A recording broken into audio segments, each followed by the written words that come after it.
All right, some more ways to select stuff in Blender. Check this out. I'm going to hop into edit mode here and whoops, hop into edit mode, and I'm going to do some selecting now where I want to select like much more of an object to be able to create different shapes.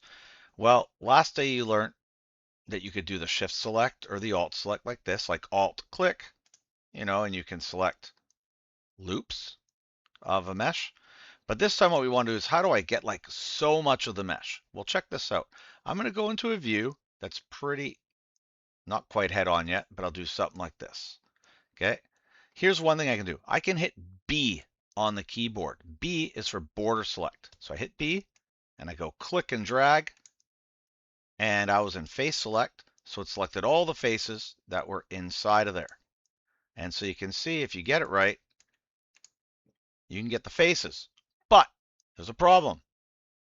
It only did the ones we could see that were visible, right? So to get this working perfectly, I can do this.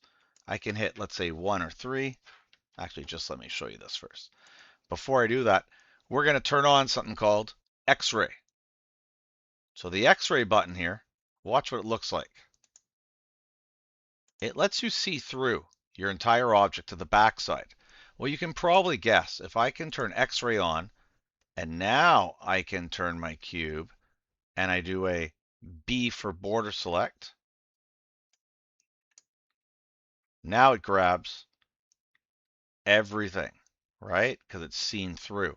That's great. Now I could go like, whoops, let me try that again. Border select. Let me do it again. Border select. I need to be a little more perfect here. And now I do something like grab Z.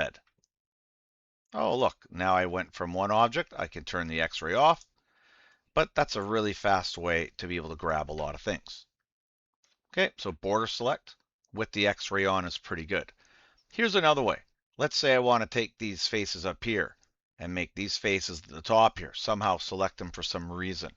Well, I could hold the shift key and start going like this, right? Or even the alt key and start doing my work.